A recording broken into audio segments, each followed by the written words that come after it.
আজকে মহা পুনর্মিলনের দিন, আনন্দের দিন। এটা বাৎসরিক আনন্দের দিন, সবাই মিলে একত্র হওয়া আজকের বিশেষ দিনে। কিন্তু এই আনন্দের দিনেও আজকে আমরা সবাই ব্যথিত, দুঃখ ভারাক্রান্ত। হঠাৎ ভূমিকম্পের কারণে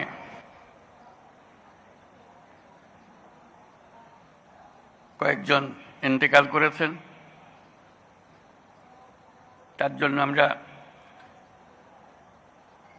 শোক পালন করলাম নীরবতার মাধ্যমে। কিন্তু আরো বহু আছে যারা ক্ষতিগ্রস্ত হয়েছে, আহত হয়েছে, সম্পদের ক্ষতি হয়েছে, আর্থিক ক্ষতি হয়েছে। তাদের প্রতি আমরা সমবেদনা জানাচ্ছি আজকে।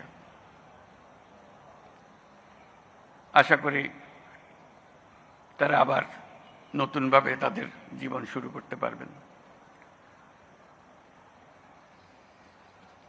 আজকে এই আনন্দের দিনে আমরা কদ্দূর আসলাম, কি করছি, সেটা সবাই মিলে আলাপ করব।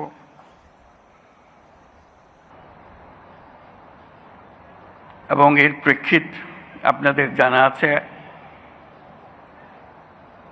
আমরা শিগগিরই একটা নির্বাচনের দিকে যাচ্ছি, তার প্রস্তুতি।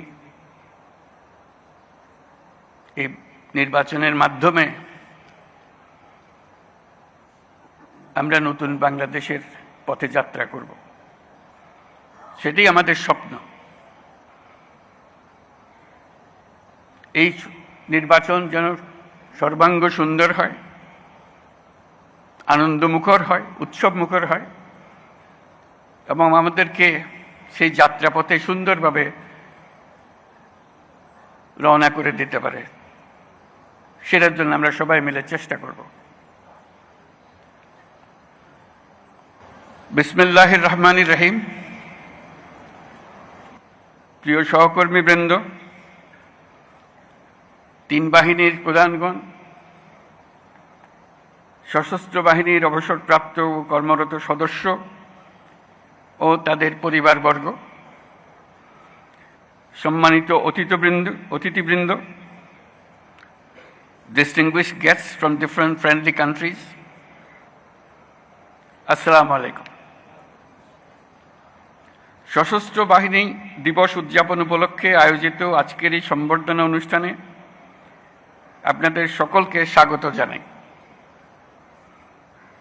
আজকের এই বিশেষ দিনে আমি সশ্রদ্ধ চিত্তে স্মরণ করছি মহান মুক্তিযুদ্ধের সকল শহীদ, যুদ্ধাহত এবং অন্যান্য সকল বীর মুক্তিযোদ্ধাদের, যাদের আত্মত্যাগের বিনিময়ে অর্জিত হয়েছে আমাদের স্বাধীনতা।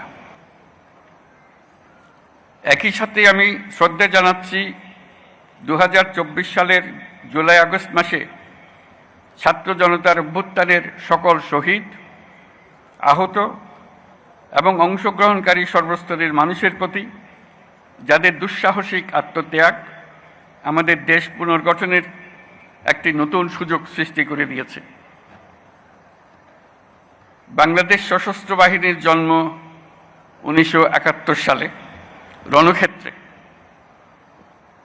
71 সালের 25শে মার্চ হানাদার বাহিনীর নৃশংস আক্রমণের পরপরই 27শে মার্চ চট্টগ্রামের কালুরঘাট বেতার কেন্দ্র থেকে তৎকালীন মেজর এবং পরবর্তীতে রাষ্ট্রপতি জিয়াউর রহমান বাংলাদেশের স্বাধীনতা ঘোষণা করেছিলেন। এরই ধারাবাহিকতায় 21শে নভেম্বর সেনাবাহিনীর সাথে নৌ ও বিমান বাহিনী সম্মিলিতভাবে পাকিস্তানি বাহিনীর বিরুদ্ধে লড়াই শুরু করে। এই কারণেই 21শে নভেম্বরকে মুক্তিযুদ্ধের একটি মাইল ফলক হিসেবে গৌরবের সাথে পালন করা হয়। আজকে সেই 21শে নভেম্বর। আমরা যদি বিজয় অর্জন না করতাম, তাহলে মুক্তিযুদ্ধের বীর সেনাদের মৃত্যুদণ্ড ছিল অনিবার্য। অসহনীয় হয়ে যেত তাদের পরিবারের সকল সদস্যের জীবন। মুক্তিকামী সেনা, নৌ ও বিমান বাহিনীর অকুতোভয় বীর সেনানীরা জীবনের পরোয়া না করে, পরিবারের ভবিষ্যতের কথা চিন্তা না করে এদেশের স্বাধীনতা যুদ্ধে ঝাঁপিয়ে পড়েছিল। তারাই এদেশের আপামর জনসাধারণকে সাহস জুগিয়েছেন।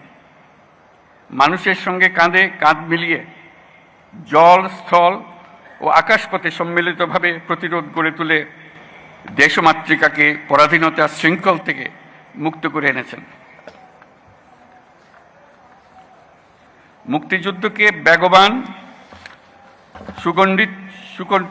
বেগবান এবং সুসংগঠিত করার লক্ষ্যে তখন বাংলাদেশ ফোর্সেস গঠন করা হয়েছিল, যার অধীনে 11টি সেক্টরে বিভিন্ন দেশের বিভিন্ন অংশ থেকে আসা মুক্তিযোদ্ধাদের সামরিক প্রশিক্ষণের পাশাপাশি গেরিলা প্রশিক্ষণ দেওয়া হয়।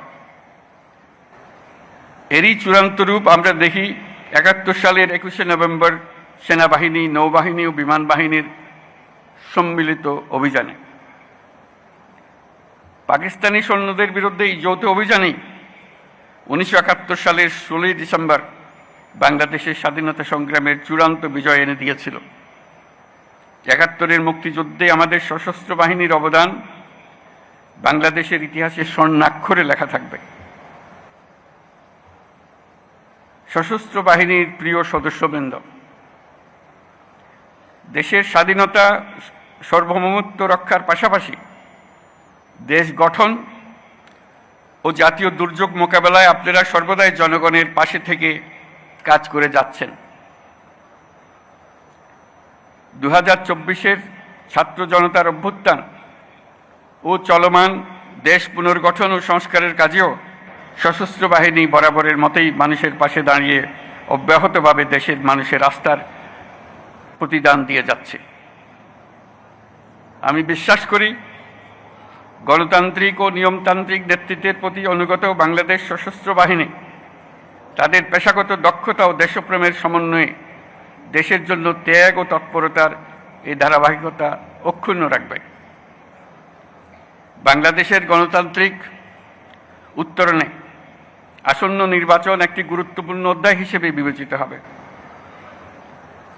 আমার সুদৃঢ় বিশ্বাস, এটি নির্বিঘ্ন ও উৎসবমুখর নির্বাচন হবে। এর আয়োজনে সশস্ত্র বাহিনীর সদস্যগণ দক্ষতা ও পেশাদারিত্বের সাথে এই মহান দায়িত্ব পালন করবে। একটি শান্তিপ্রিয় জাতি হিসেবে আমরা সকল বন্ধু রাষ্ট্রের সঙ্গে সম্মানজনক ও শান্তিপূর্ণ সহাবস্থানে বিশ্বাসী।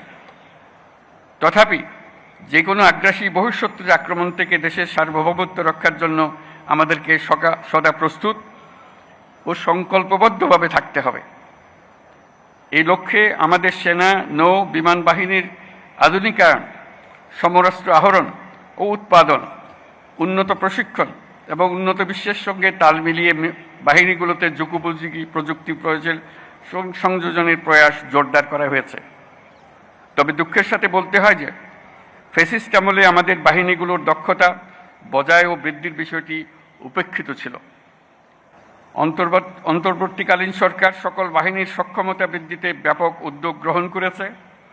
একই সাথে দেশরক্ষা ও জনকল্যাণমূলক কাজে ব্যাপক সংখ্যক ছাত্র ও যুব সম্প্রদায়কে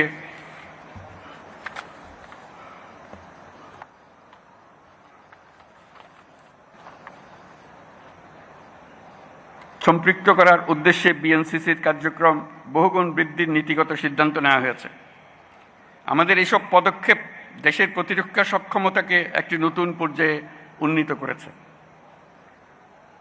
অভ্যাগত অতিথিবৃন্দ, বিগত 37 বছরে জাতিসংঘে আমাদের শান্তিরক্ষীরা সফলতার সঙ্গে 43টি দেশে 63টি মিশন সম্পন্ন করেছে। বর্তমানেও বিশ্বের বিভিন্ন প্রান্তে 10টি মিশনে আমাদের শান্তিরক্ষীরা নিয়োজিত আছেন। বাংলাদেশ বর্তমানে অন্যতম বৃহৎ নারী শান্তিরক্ষী প্রেরণকারী দেশ হিসেবেও বিশ্বে পরিচিতি লাভ করেছে। এছাড়াও সম্প্রতি কাতার ও বাংলাদেশ সশস্ত্র বাহিনীর মধ্যে প্রেষণে জনবল নিয়োগের একটি চুক্তি স্বাক্ষরিত হয়েছে, যা বিশ্ব শান্তি ও নিরাপত্তার বৈশ্বিক প্রচেষ্টায় একটি দায়িত্বশীল ও নির্ভরযোগ্য নাম হিসেবে বাংলাদেশের জন্য একটি গৌরবময় স্বীকৃতি। এজন্য আমি সশস্ত্র বাহিনীর সদস্যদের আন্তরিক ধন্যবাদ জানাই। বাংলাদেশি শান্তিরক্ষীগণ যাতে বিশ্বের চ্যালেঞ্জিং এবং বিপজ্জনক অঞ্চলসমূহে সৃষ্ট পরিস্থিতি মোকাবেলা করতে পারে সেজন্য তাদের সময়োপযোগী প্রশিক্ষণ দিয়ে প্রয়োজনীয় সরঞ্জাম সরবরাহের প্রচেষ্টা অব্যাহত রাখতে হবে। প্রিয় অতিথিবৃন্দ, অগ্রহায়ণের এই বিকেলে উৎসবমুখর পরিবেশে আপনাদের সাথে দেখা হওয়ায় আমি অত্যন্ত আনন্দিত।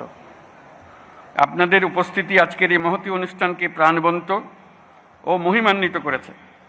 এই জন্য সশস্ত্র বাহিনীর পক্ষ থেকে আপনাদেরকে সকলকে জানাই আন্তরিক ধন্যবাদ। আমি সশস্ত্র বাহিনীর সকল সদস্য ও তাদের পরিবারবর্গের সুখ, শান্তি ও কল্যাণ কামনা করছি। আমরা সবাই যেন দেশের উন্নয়ন ও অগ্রযাত্রায় ঐক্যবদ্ধভাবে কাজ করে যেতে পারি সে আশাবাদ ব্যক্ত করছি। Now I take the privilege to thank the excellencies and distinguished guests from our friendly countries for joining us to celebrate our Armed Forces Day. On this occasion, we gratefully recall the contribution of the people of our friendly nations during our War of Liberation.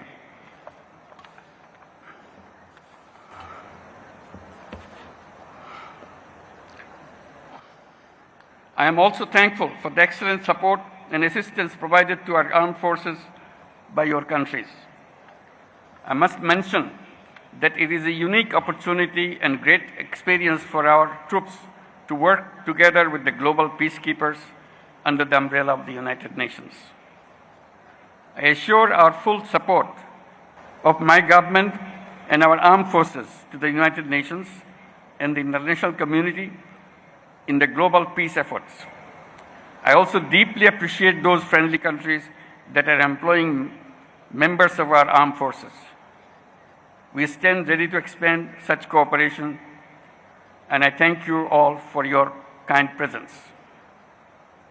সুধীমণ্ডলে আপনাদের সবাইকে আজকের অনুষ্ঠানে অংশগ্রহণের জন্য অশেষ ধন্যবাদ জানাচ্ছি। মহান আল্লাহ আমাদের সহায় হন। আল্লাহ হাফেজ। ধন্যবাদ।